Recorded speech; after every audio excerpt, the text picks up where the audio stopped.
చప్పట్లతో ఆహ్వానించవలసిందిగా ప్రతి ఒక్కరికి తెలియజేసుకుంటున్నా. హరి ఓం. 2026 సంవత్సరం మార్చి నెల 21వ తేదీ హైదరాబాద్ ఆల్వాల్లోని శ్రీ వెంకటేశ్వర స్వామి సన్నిధిలో సీతారామ నామ సంకీర్తన సంఘం వారి ఆధ్వర్యంలో జరుగుతూ ఉన్న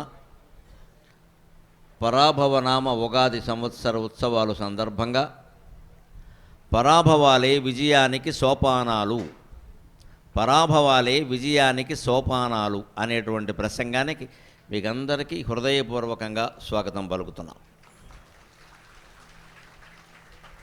కేంద్ర ప్రభుత్వం ఈ సంవత్సరాన్ని వందే మాతర గీతం వెలువడి 150 సంవత్సరాలైన సందర్భంగా వందే మాతర సంవత్సరంగా ప్రకటించింది. దేశభక్తి ప్రపూరితమైన ఆ నిర్ణయాన్ని మనం గౌరవిస్తూ వందే మాతర నినాదంతో ఈ ప్రవచనాన్ని ప్రారంభం చేస్తూ ఉన్నాం. వందే మాతరం, వందే మాతరం, వందే మాతరం. మన తల్లి భరతాంబ మతి శారదాంబ, మన కామ్య జగదంబ మధుమత్కదంబ. తల్లి భారతమాత, మన తల్లి భరతాంబ మతి శారదాంబ, మన కామ్య జగదంబ మధుమత్కదంబ. మన తల్లి దేహము మధుర గేహము, మన ప్రేమ ఆగేహమందు స్నేహము. మన తల్లి దేహము మధుర గేహము, మన ప్రేమ ఆగేహమందు స్నేహము. మన భారతీయత మానవత్వయుత, మన జాతి ధీయుత మహనీయ కవిత.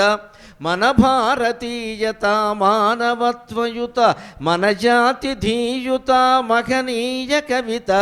మన మహర్షుల బుద్ధి మహితాత్మసిద్ధి, మన మహర్షుల బుద్ధి మహితాత్మసిద్ధి.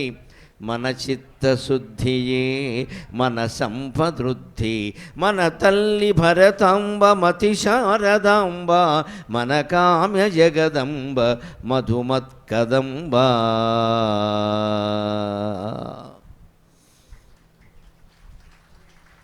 మన మహర్షులు మనకి జీవితానికి అంతిమ లక్ష్యంగా ఆత్మసిద్ధిని ప్రకటించారు.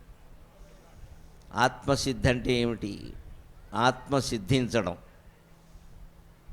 ఆత్మసిద్ధించడం అంటే ఏదైనా పని పూర్తయితే మనం కార్యం సిద్ధించింది అంటాం. మనం కార్యం సిద్ధించింది అంటాం. అలాగే ఆత్మసిద్ధించడం అంటే పూర్తిగా ఆత్మజ్ఞానాన్ని పొంది ఆత్మలమే అని తెలుసుకుని ఆత్మనిష్టలోనే ఉండిపోవడం. ఆ సిద్ధిలోంచి ఇంకా బయటికి రావద్దు. మనం బయటికి ఎందుకు వస్తామంటే సిద్ధి ప్రసిద్ధి అని 2 మాటలు ఉన్నాయి. మనకి ప్రసిద్ధి కావాలి, సిద్ధి అక్కర్లేదు. ప్రసిద్ధి అంటే ఫేమస్. ఏ రకంగా 10 మంది మన గురించి మాట్లాడుకుంటారు. పాడదామా, ఆడదామా, ఏదో చేద్దామా, ఏమీ లేకపోతే ఎవరినైనా ఓ మాట అందామా అని అనుకుంటాం. ఎందుకంటే వాడంత గొప్పవాడు మనం కాలేకపోయినా, వాడంత కృషి మనం చేయలేకపోయినా వాడి మీద రెట్టేసామనుకోండి, మన గురించి కూడా చెప్పుకుంటారు కదా. అందులో ఈవేళ సోషల్ మీడియా వచ్చిన తర్వాత అలాగే ఉంటుంది పరిస్థితి. అందుకని ఇదే ప్రసిద్ధి. ప్రసిద్ధి ఏ రకంగా? అప్రా తీసేస్తే సిద్ధి. మనిషి సిద్ధిని పొందాలి, ప్రసిద్ధిని పొందడం కాదు.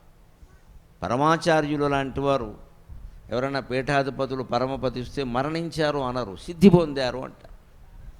అంటే వారు ఆత్మసిద్ధిని పొందారు. ఆత్మసిద్ధిని పొందే వరకు మనకి జీవితంలో దుఃఖం దుఃఖంగాను, సుఖం సుఖంగానే తోస్తుంది. కాబట్టి దుఃఖం తప్పదు. సుఖం పొందేటప్పుడు కూడా మనకి దుఃఖం తప్పదు. ఎందుకంటే ఆ సుఖం శాశ్వతంగా ఉండాలని కోరుకుంటాం మనం. అందుకని దుఃఖం తప్పదు. సుఖానుభూతి ఏదైనా కలిగినప్పుడు దాన్ని ఆస్వాదిస్తూ ఉంటే ఏమి ఇబ్బంది లేదు. ఆస్వాదిస్తూ మనం ఏమనుకుంటామంటే ఎలాంటి కాఫీ మళ్ళీ దొరుకుతుందా? ఇప్పుడు దొరకదు. ఏమైందట? ఇప్పుడు ఉన్నది తాగరాదా? ఇదే సుఖాన్ని అనుభవిస్తూ దుఃఖం అంటే ఇదే. ఉన్న కాఫీ తాగడం మానేసి ఇలాంటి కాఫీ తాగి ఎంతకాలమైందో ఈ గొడవ ఎందుకు అనేసరికి ఏమవుతుంది? కాఫీ రుచిపోయింది, కాఫీ మించి దృష్టి పోయింది, ఇలాంటి కాఫీ అని బయలుదేరింది. అక్కడి నుంచి దృష్టి మారిపోయింది. ఒక పదార్థాన్ని ఎప్పుడూ అనుభవిస్తూ ఉన్నప్పుడు కాఫీ అయినా, భోజనమైనా, మంచి వస్త్రాలు ధరించడమైనా, అలంకారమైనా, భోగాలైనా ఏవైనా సరే దృష్టి పూర్తిగా దాని మీదే ఉండాలి. ఏ భోగం అనుభవిస్తున్నామో దాని మీదే ఉండాలి. అందుకే మన పెద్దలు అన్నం తినేటప్పుడు మాట్లాడొద్దంటారు. కొంపలు అంటుకుపోతాయని కాదు, మాట్లాడకుండా తింటే ముందు అన్నం అరుగుతుంది. అన్నం మీదే దృష్టి పెట్టాలి. మాట్లాడకుండా ఉండడం సమస్య కాదు, అన్నం మీద దృష్టి పెట్టడం సమస్య. తింటున్న పదార్థం మీదే దృష్టి పెట్టి మనం అన్నం తింటే అన్నం అరక్కపోవడం ఉండదండి. మనకి ఎందుకు ఆ ఇబ్బంది ఉంటుంది అంటే తింటూ తింటూ ఏదో ఆలోచిస్తాం. మాట్లాడకపోవడం సమస్య కాదు, ఆలోచించడం కూడా సమస్య. ఏదో ఆలోచిస్తాం. అప్పుడు ఏమైంది, ఇంద్రియాలలో కొన్ని ఆ ఆలోచన మీదకి వెళ్ళిపోయాయి. మనస్సు, ముఖ్యంగా మనస్సు. ఇంద్రియాలన్నింటిలో ప్రధానమైంది మనస్సు.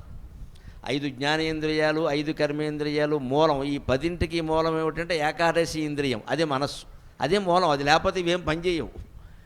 కాళ్ళు, చేతులు, ముక్కు, నాలుక మనకు కాదు, శవానికి కూడా ఉన్నాయి. అక్కడ ఉన్నాయి అవన్నీ, ఇవి పనిచేయట్లే.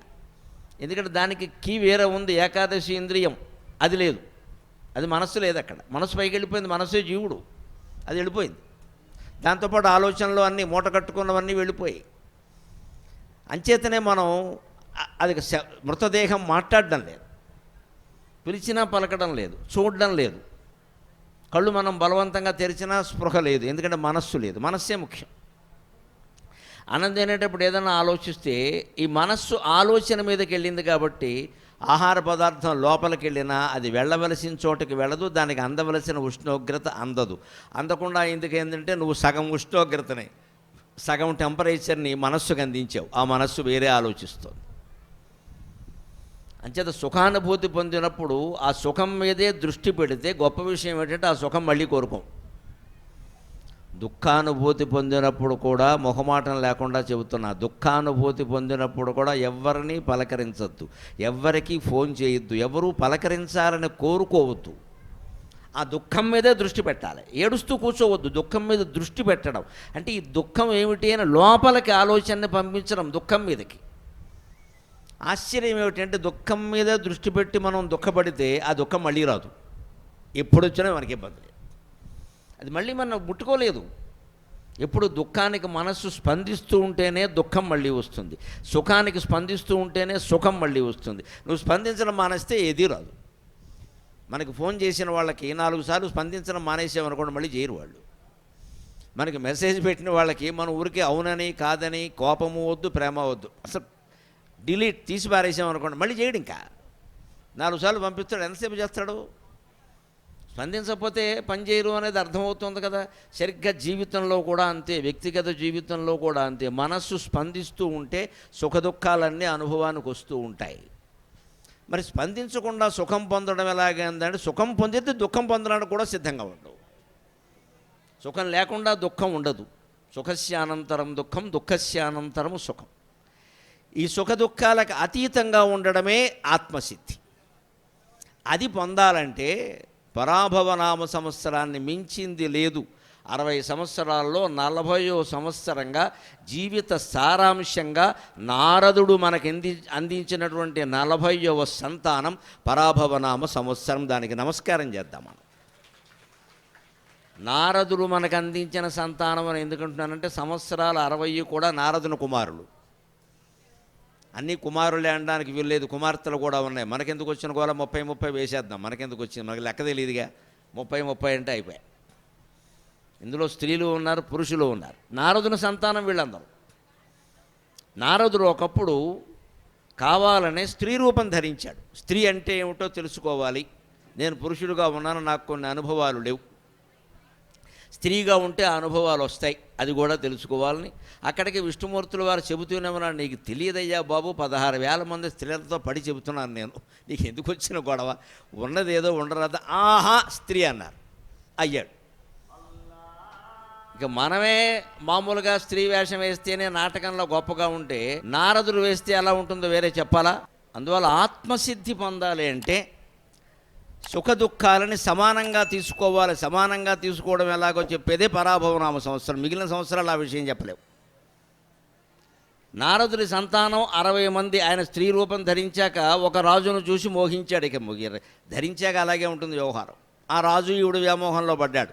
ఇద్దరు కలిసి తెలియకుండా 60 ఏళ్లలో 60 సంతానాలు 60 మందిని కన్నారు. తర్వాత సరిగ్గా కాకినాడ భావనారాయణ స్వామి ఆలయం ముందు సర్పవరం దగ్గర ఉండేటువంటి చెరువులో మునగ్గానే నారదుడికి మళ్ళీ నారదుడి రూపం వచ్చింది. ఎందుకంటే ఆయన స్త్రీ రూపం పొందడానికి కూడా అక్కడే మునిగాడు. అందుకని మొగాళ్ళందరూ వెళ్ళి కాకినాడలో మునక్కండి, కొంపలు అంటుకుంటాయి. ఇలా మొత్తం ఈ 60 మంది సంతానాన్ని కని రకరకాల అనుభవాలు పొందడానికి ఆయన కొంత కాలం పట్టింది. ఇదంతా ఒక స్వప్నంలా గడిచిపోయింది. మళ్ళీ నారదుడు అయ్యాక కూడా ఆయన విష్ణుమూర్తిని అడుగుతాడు, ఆ సంతానం నాకు శాశ్వతంగా ఉండాలి అన్నాడు. వ్యామోహం అంటే అది. ఆయన అంటాడు, అమ్మాయి కూడా అనవసరంగా స్త్రీగా మారావు, పెళ్లి చేసుకున్నావు, నానా గొడవ పడ్డావు, ఇక మళ్ళీ వీళ్ళు శాశ్వతం అంటావేమిటయ్యా, వాళ్ళ పేర్లు శాశ్వతంగా ఉంటాయి. అవే భారతదేశంలో సంవత్సరాల రూపంలో ప్రభవ, విభవ, శుక్ల, ప్రమోదోత, ప్రజోత్పత్తి, ఆంగేరస, భావ, యువ, ధాత అన్నట్టుగా ఉంటాయి. అంచేతన ఆ పేర్లు నిలబడితే చాలు కదా, మనుషులు ఎవరు ఉండరు కదా, వారి పేరు నిలబడుతుంది కదా. దేవాలయాలకి, చెరువులకి ఎందుకు దాన ధర్మాలు చేస్తారు, మనం ఉంటామని కాదు, మన పేరు నిలబడుతుంది. అందుకని ఆ పేరు నిలబడతాయని. ఆ రకంగా 40వ సంవత్సరమే పరాభవ. ఇందులో ఒక విశేషం ఉందండి. ఈ 60 సంవత్సరాలు 3 20ల కింద విభాగం చేశారు. 3 × 20, 3 20ల 60. మొదటి 20ని బ్రాహ్మీ వింశతి అంటారు, అంటే అది బ్రహ్మదేవుడికి సంబంధించినవి. రెండవ 20ని వైష్ణవీ వింశతి అంటారు, విష్ణువుకి సంబంధించినవి. మూడవ 20ని రౌద్రీ వింశతి అంటారు, శివునికి సంబంధించినవి. త్రిమూర్తుల ముగ్గురు 3 20ల చొప్పున 20 సంవత్సరాలకి పాలకులు. అలా ఎందుకు విభాగం చేశారు అంటే వాటి పేర్లు చూస్తే మనకు బాగా అర్థమవుతుంది. మొదటి సంవత్సరం పేరు ప్రభవ, సరిగ్గా 20వ సంవత్సరం పేరు వ్యయ. అంటే మొదట 20 ఏళ్లలో ఇది 60 ఏళ్ల వరకు జీవితానికి ప్రణాళిక. మన ప్రణాళికలు అలా ఉంటే హిందూ ధర్మంలో, తత్వశాస్త్రంలో, ముఖ్యంగా తెలుగువారి యొక్క పరిజ్ఞానంలో ప్రణాళికలు ఎలా ఉంటాయంటే జీవితంలో ఎప్పుడూ ఇబ్బంది పడకుండా, ఆందోళన పడకుండా అంతా విభజన చేసేస్తారు. ఈ సమయంలో ఇలా ఉండు, ఈ సమయంలో ఇలా ఉండు, నీకేమి ఇబ్బంది ఉండదంటారు. మనం ఏం చేస్తామంటే ఓవర్ యాక్షన్లో చెప్తూ ఉంటాం. ఏ సమయంలో ఎలా ఉండడో అలా ఉండకుండా, ఎలా ఉండకూడదో అలా ఉంటాం. తోడు పెళ్లి కొడుకు తేడు పెళ్లి కొడుకులానే ఉండాలి. పెళ్లి కొడుకులా ఉంటానంటే ఎలా కుదురుతుంది? తోడు పెళ్లి కొడుకుని ఎప్పుడు కూర్చోబెడతారు? పెళ్లికి ముందు ఏవో కొన్ని తంతులు ఉంటాయి. పెళ్లి కొడుకుని చేశాడు, వాడికి నామం పెడితే వీడికి ఓ నామం పెడతారు, ఇంకా ఏడిస్తే పెద్ద నామం పెడతారు. అంతేగాని శోభనంద గది దగ్గరికి తోడు పెళ్లి కూడా వస్తానంటే చెతకోటి పంపించేస్తారు. ఇంతవరకు నేను ఉన్నాను కదా, అక్కడ ఉండకూడదు, నీ ప్రాధాన్యం అయిపోయింది, వెళ్ళిపోవడమే. జీవితంలో మనం అందరం అంతే, తోడు పెళ్లి కూడమే. ఎంతవరకు ఉండాలో అంతవరకు ఉండాలి, తప్పుకోవాలి. ఇంకా ప్రాధాన్యం అని కోరుకున్నామంటే చాలా ఇబ్బంది వస్తుంది. అందుకని సరిగ్గా ప్రభవ వ్యయ 20 ఏళ్ళు అయ్యేలోగా మనిషి నేర్చుకోవలసింది ఏంటంటే ప్రభవ వ్యయ సారాంశం 20 కలిపాయి. అంత్యముల లబ్ధం ఈజుకొల్టు మధ్యముల నష్టం అంటారు లెక్కల్లో, అంతే. ప్రభవ అంటే పుట్టడం, వ్యయం అంటే పోవడం. పుట్టిన ప్రతివాడు పోతాడు. ఈ విషయాన్ని గ్రంథాల ద్వారా 20 ఏళ్లలోనే విజ్ఞానం ద్వారా, విద్య ద్వారా మనం గ్రహించాలి. వేదాంతం నేర్చుకోవడం అంటే ఇది. నువ్వు బీటెక్ చదివావా, ఎంటెక్ చదివావా మాకు అనవసరం. పుట్టిన ప్రతివాడు మనిషి పోతాడు, ప్రతి జీవి పోతుందనే నిర్ణయం ఉందా లేదా? ఉంటే సుఖంగా ఉంటాం. మనకు అది లేదు. మనం శాశ్వతం అనుకుంటూ ఉంటాం. అశాశ్వతం అని తెలుసుండి కూడా ఎంతోమంది బంధువులు, మిత్రులు, పెద్దవాళ్ళు కాదు పిల్లవాళ్ళు కూడా వెళ్ళిపోవడం చూస్తూ కూడా మనం శాశ్వతం అనుకుంటాం. ధర్మరాజుని యక్ష ప్రశ్నలో యక్షుడు అడుగుతాడు, ప్రపంచంలో అన్నిటికంటే ఆశ్చర్యకరమైన విషయం ఏది అంటాడు. తన బంధువులు, మిత్రులు కూడా రోజు పోతుంటే చూస్తూ తాను శాశ్వతం అనుకుని సంపదలు కూడబెట్టుకుంటాడే, ఇంతకంటే ఆశ్చర్యకరమైన విషయం ఏదైనా ఉందా అన్నాడు ఆయన.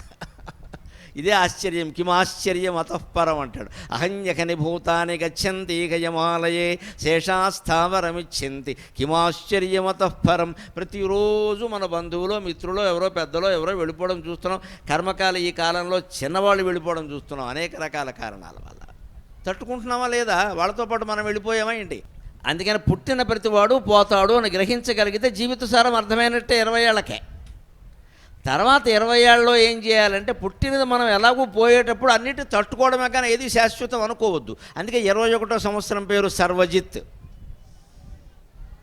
సరిగ్గా ఈ 40వ సంవత్సరం ఇది లెక్క. దీని పేరు పరాభవ. అంటే అర్థం ఏంటి? సర్వజిత్, అందరినీ జయించినవాడు. పరాభవ, ఎవడి చేతిలోనో ఓడిపోయినవాడు. నువ్వు ఎంతమందిని జయించినా ఎవడో ఒకటి చేతిలో ఓడిపోవడం ఖాయం, గుర్తుపెట్టుకో అంతే. అలెగ్జాండర్ ఓడిపోయాడు, హిట్లర్ ఓడిపోయాడు, డొనాల్డ్ ట్రంప్ కూడా త్వరలో అయిపోతాడు, అనుమానం లేదు ఇక్కడ. వీడు మొదలెట్టి యుద్ధాన్ని దేశాలన్నీ నాశనం చేసేసి మన వంటింట్లో కూడా యుద్ధం వచ్చేలా చేసేసి గ్యాస్ రూపంలో ఇవాళ నాటో దేశాలను తిడుతున్నాడు. ఎందుకంటే వాళ్ళెవరూ వీడికి సహకరించలేదు. ఎందుకు సహకరించాలి? నువ్వేమైనా పెద్ద అశ్వమేధ యాగం చేసావా? నువ్వేమైనా దేశాన్ని ఉద్ధరించావా? ఏంటి సహకరించేది? అందుకని వాళ్ళని తిడుతున్నాడు. దానివల్ల ఏమవుతుంది? ఇప్పుడు వాళ్ళలోనే వస్తుంది గట్టిగా. ఇరాన్ వాడు తెలివైన వ్యూహం పన్నాడు. అమెరికా వాడి మీద బాంబులు ఇట్లా సాటి గల్ఫ్ దేశాల మీద వేస్తున్నాడు. ఇదో రకమైన వ్యూహం. శ్రీకృష్ణుడికి కూడా తెలియదు ఈ వ్యూహం. అమ్మో, చాలా నేర్చుకోవాలి వాళ్ళ నుంచి. ఒక్క బాంబు ఇంతవరకు అమెరికా మీద వాడు వేయలేదు. మొత్తం అన్ని గల్ఫ్ దేశాల మీద వేస్తున్నాడు. ఇది ఏమిటంటే తోచనమ్మ తోడుకోళ్ళ పుట్టింటికి వెళ్ళింది, అంతే లెక్క. ఏం తోచట్లేదు, ఎక్కడికి వెళ్ళి తోడుకోళ్ళ పుట్టింటికి నీకేం పని? అనవసరపు కబుర్లకి. అక్కడి నుంచి వచ్చిన తర్వాత వాళ్ళ ఆస్తులు మన ఆస్తులు అన్నీ పోల్చుకోవడం, జుట్టు పట్టుకోవడం. నీకెందుకే గొడవ? అలాగే వీడేం చేస్తున్నాడు? శుభ్రంగా సాటి గల్ఫ్ దేశాల మీద వేస్తున్నాడు. అంటే అందులో ఆలోచన గమనించడం. ఎలాగో మనం అమెరికాని గెలవలేం, చాలా కష్టం. అందుకని వీళ్ళ మీద వేసేస్తే వీళ్ళందరూ మాకెందుకు సహకారంగా రారు, మీరు రానందుకు వేస్తా అంటే ఇప్పుడు రావాలి. ఇప్పుడు ఏమవుతుంది? వీడే వాళ్ళ మీద వేయడం వల్ల వాళ్ళు సహకారానికి రాకపోగా వాళ్ళు కూడా వీడిని నాశనం చేస్తారు. అంటే సాటి గల్ఫ్ దేశాల వాళ్ళే ఇరాన్ నాశనం చేస్తారు, సాటి నాటో దేశాల వాళ్ళే అమెరికాను నాశనం చేస్తారు. ఎట్టి పరిస్థితుల్లో నాశనం కాకుండా ఉండేది భారతదేశం మాత్రమే, ఖచ్చితంగా.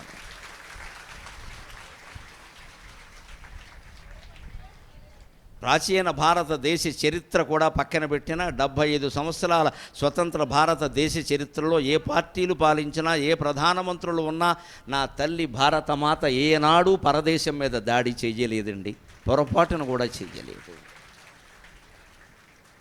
62లోనైనా, 65లోనైనా, 71లోనైనా, 2002లోనైనా, మొన్న 2025లోనైనా వాళ్ళు చేశాకే మనం ఎదుర్కొన్నాం. కానీ మనం యుద్ధం చేయలేదమ్మా. అది భారతదేశం, అది భారతదేశం.